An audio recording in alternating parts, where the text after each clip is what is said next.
My name is Michael Dowling. I work fairly traditionally. Most of my formative studies were in Italy. I've taken quite a bit from those Renaissance traditions.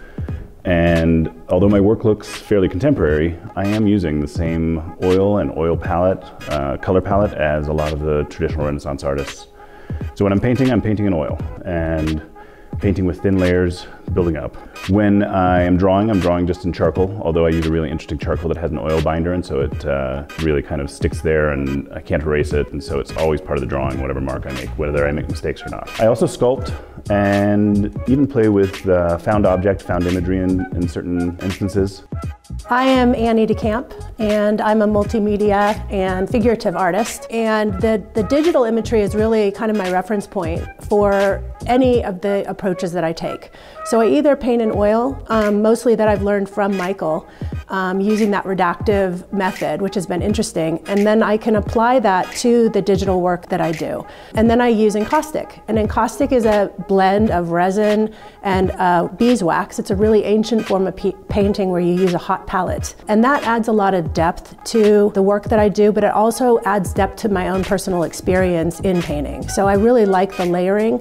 It really allows me to pull together different imagery and create stories. So I started working with Michael Dowling 3 or 4 years ago. The time's flown by. I guess I didn't know I was seeking a mentor until I walked into Michael's booth at a show once and saw his work and instantly said, "Will you mentor me?" I never really considered myself a mentor. I just found myself around a couple people sometimes who I really like to work around, who are already making good work and already very driven, and we really inspired each other. Our studio space that we work out of is really interesting. It's a big building. It's an old dairy built in the late 19th century. And I'm down in the basement and he's above me, and I can see through a plexiglass floor up to his studio. So I know when he comes in, I hear his footsteps, I can see him up there, and he comes in and he can see work that I sometimes lay down on the floor. So that is a dialogue without us even having a direct discussion. So one thing we do is sit down and do a painting together a week. And it could be he's sketching and I'm painting, but we pick a subject matter and we both do the same thing.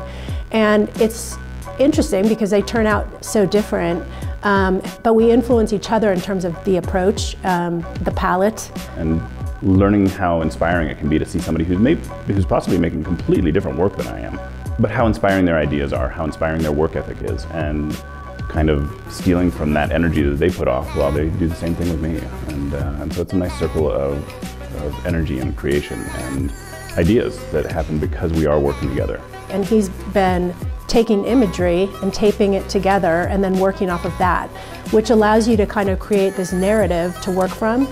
And I have been doing that digitally for a while. So we suddenly found this place where we really are kind of speaking the same language, even though our work's super different.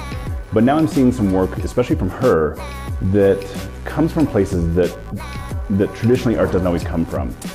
Comes from just finding imagery, comes from computer manipulation, comes from simple layering. And also she has an approach that she's very fast about things, and actually she's teaching me to get off my butt and get to work because I've been really lazy lately. And she gets like 3, 4 paintings done and I'm kind of like, all right, I'm gonna start a drawing in a minute then.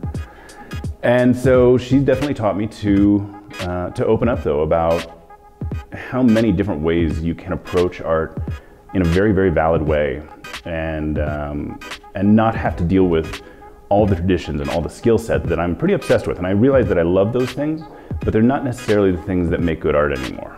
Good art has totally changed in the world of internet, and especially Instagram. You'll even notice if you look around this show, if you get to see this show, that most of our art is square. And I think that's an influence of Instagram.